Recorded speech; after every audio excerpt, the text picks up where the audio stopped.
Welcome back, guys. Today's session is very important and very interesting as well because it's an opportunities to test yourself out of 10.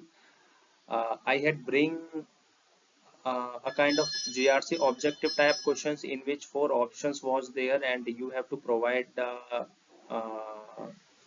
you have to rate yourself out of 10, we can say. Be honest, and there are certain conditions in which the next slides. Let's go to the next slide. Yes, score yourself out of 10. Every questions having 1 mark each. If your score is above 8, keep it up. Well done. If your score is 6 to 8, it's an average performance, attention required, and score is less than 6, then improvement required. Okay, so let's move to the question and answers part. Here the question, here the first question is, what are the benefits of regulations? So there are four options as we can see, in which number one is regulation force uh, and require minimum control and standards. Regulations ensure that government can audit the organization. Regulation identify funding opportunities, and regulations allow business to transfer of information security operations, right? Answer is in next slide. You can pause the video here and find the correct answers. If you need more time, then take your time, no problem, but standard time is 1 minute for each question. Okay, I am moving to the next slide for answers. uh, the benefit of regulations, actually regulations force and require minimum control and standards for the organization, so this is the correct answers, right? Yes, the correct answer is regulation force and require minimum controls and standards.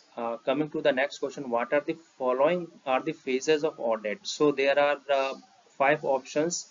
Number one is asset inventory. Second is control deployment. Third is reporting part, incident breach, and policy. Right? What are the phases of audit? Right?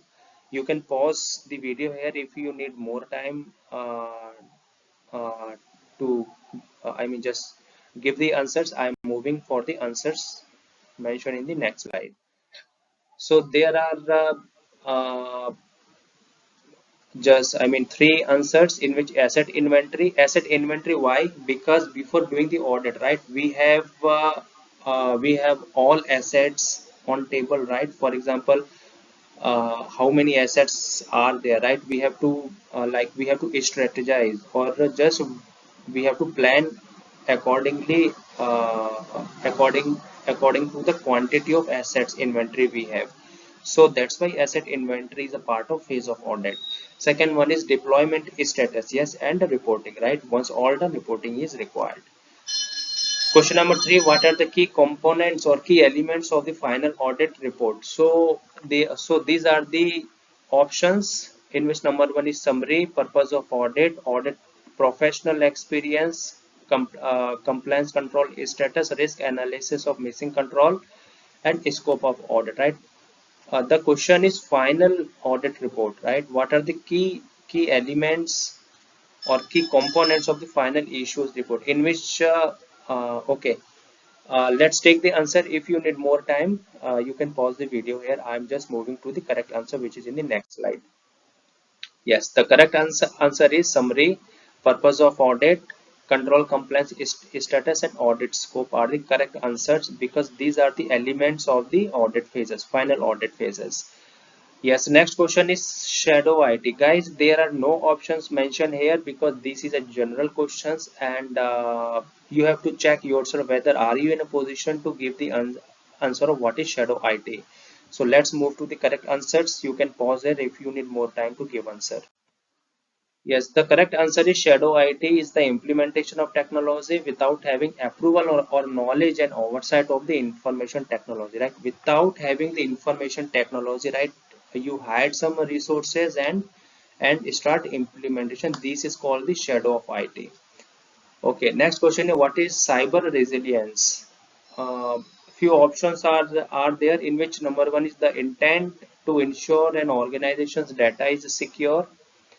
Next option is the intent to ensure, you can cut the off here. Okay, the intent to ensure that organization is well managing their vulnerabilities and departmental risk. Next option is the intent to ensure that the organization's data is full of integrity. Last option is keep organization services up when there is an incident, right? Pause the video if you need more time to give the answers. I am moving to the correct answer mentioned in the next slide. The correct answer is cyber resilience means when there is an incident, right? The services keeps continuing. So keep organization service up when there is an incident is our cyber resilience. Coming to the next question, very important. What does NIST 852 documented for, right? There are four options. It tells us how to build an information security program. Next is it's a cyber security dictionary control to understand what controls can be implemented for the organizations, right? Next is it tells how to perform cyber security audit and how to perform the VAPT is the last option, right? You can pause the video if you need more time. I'm just moving to the correct answers mentioned in the next slide. So the correct answer is NIST 853 is a cyber security control. It's a kind of dictionary to understand what controls can be implemented for our organization to prevent our organization from the uh, cyber threats or cyber risk. Okay, coming to the next question, what is policy? A document regarding how to perform activities, a law that regulates an organization information security, a documented expected rule or behavior of organization and persons and the personnel that work in it, right? I'm moving to the correct answers. Pause the video if you need more time. So the policy having correct answer is a document expected rule or behavior of organization and personnel that work in it. Question number 8. Which of the following are the policies outlined? That means, guys, what are the options here who are part of policies drafting? So number one is title, second one is purpose, third one is scope, document history, policies, that means written policies, right? Related as SOPs, authorities, and define acronym or definitions if required, right? Moving to the next slide for right answer. You can pause here if you need more time. So all comes under policies outlined. So all components are a part of the policies drafting. Keep in mind. Coming to the next question, which role and functions does risk analysis come from, right? So that means, guys, risk analysis, which is a part of role and functions. Number one is IS delivery, right? IS is information security delivery. Next one is audit. Third one is policies creation. Next one is IT lead. So risk analysis comes for the auditor part actually. Okay, coming to the next slide for answers. Audit. Question number 10, what are the four strategies of reducing risk, right? Guys, there is no options provided here. You can utilize your logic and provide the what are the four strategies of reducing risk. So directly coming to the answers next part, you can pause the video here if you need more time to give the answer.